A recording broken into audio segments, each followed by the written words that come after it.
Bienvenidos al podcast Perlas del Reino, una palabra de Dios que alimentará tu fe.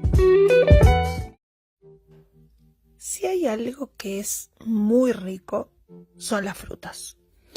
Creo que todas las frutas me gustan. No recuerdo que haya una de todas las que probé hasta ahora, que no me hayan gustado. Obviamente algunas más que otras. Creo que solamente conozco a 2 personas que, por ejemplo, no le gustan las frutillas. Y a mí me encantan las frutillas. Yo digo, ¿cómo puede ser que a una persona no le gusten las frutillas? Y sí, es así. A mí me gustan muchísimo, a otras personas no le gustan para nada. Pero justamente, hablando de frutillas, las últimas veces que las compré porque me tenté. Las vi ahí bien rojas, brillantes. Uno las ve y pareciera que están pintadas a mano, lustradas porque brillan. Y a la vez uno aprende que uno siempre la mirada va a las más grandes, Pero con el tiempo uno se da cuenta que las más grandes muchas veces no son las más ricas. Y las más chiquitas tienen más concentrado el sabor y uno las puede disfrutar. Pero lo cierto es que las últimas veces que compré me llevé una desilusión tremenda. Y a la próxima vez que iba decía, capaz que estas sí, son las de verdad, estas son mejores. Porque a uno no le da estar en la verdulería y andar mordiendo o probando las frutillas para ver cómo están. Pero no hay peor cosa que llegar a la casa, lavarlas y cuando uno las corta, adentro están blancas, las lleva a la boca y no tienen gusto a nada. Y uno dice, ¿cómo puede ser?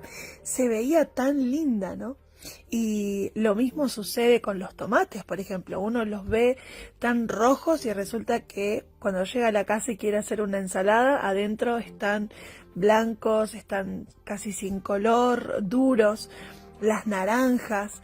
Y uno se da cuenta que en realidad esos productos estuvieron congelados mucho tiempo. Entonces los llevan a un proceso donde los sacan del árbol cuando ya tienen el color adecuado y los mandan directamente a cámaras refrigerantes para que puedan soportar los viajes largos y demás. Cuando uno vive en ciudades lejanas a lo que es el campo, suceden estas cosas. Las cosas llegan congeladas, la mercadería llega congelada. Entonces uno no puede gustar del verdadero sabor de esos productos. Pero cuando va a lugares de campo donde hay zonas que se da mucho estas frutas o la verdura, uno lo prueba y encuentra el sabor y uno dice, este era el sabor que tenía tal o cual producto. Pero hasta que no lo conoce, no sabe, piensa que es así. Pero es esa desilusión que nos llevamos muchas veces. Y al contrario de la hermosa sensación que uno siente cuando puede ir a un árbol y sacar esa fruta y poder comerla y disfrutarla, y es tan dulce, es tan sabroso, Es como disfrutar que está en su punto justo de maduración. Y justamente en esa palabra es la que me quiero detener, en el periodo de maduración. Al hablar siempre con adolescentes y con jóvenes, el consejo siempre va a ser el mismo. No quemes etapas, no te apresures a madurar, porque esto también pasa con las personas.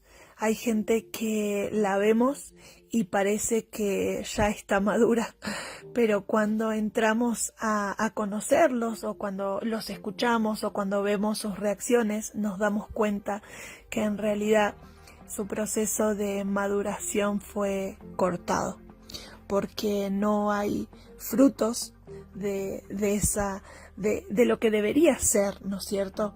Ese verdadero sabor. Y en la Biblia, en el libro de Efesios capítulo 4, Pablo viene hablando en el versículo 13 al 15 y él habla de esto, ¿no? Dice hasta que lleguemos a la unidad de la fe. ¿Cómo tenemos que crecer? ¿Cómo tenemos que madurar? ¿Hasta cuándo? Porque uno dice, bueno, capaz que yo ya tengo el color o creo que ya estoy maduro, pero ¿cuándo? ¿Hasta cuánto yo tengo que madurar? Y Pablo dice hasta que lleguemos a la unidad de la fe y del conocimiento pleno del Hijo de Dios, a la condición de un hombre maduro, a la medida de la estatura de la plenitud de Cristo, para que ya no seamos niños sacudidos por las olas, llevados de aquí para allá por todo viento de doctrina, y sigue hablando, pero el hecho es que cada uno de nosotros tenemos un tiempo para madurar y no debemos apresurar ese tiempo, mostrar algo que no somos, que todavía no hemos aprendido, porque a la larga uno se va a dar cuenta, pero tampoco nos estemos retrasando ese periodo. Debemos crecer, debemos madurar, debemos avanzar para el bien nuestro, en primer lugar, por supuesto, pero después también para poder ser de ayuda para otros. En la casa, cuando la gente en un hogar, cada uno puede madurar y crecer y aprender, las cosas son diferentes y uno enfrenta las situaciones de una manera diferente. En este día te abrazo, te bendigo y, ¿por qué no?, mirarnos por fuera y mirarnos por dentro y pensar cómo estamos en nuestra madurez como hombres, como mujeres, y que Dios nos ayude. Que Dios te bendiga.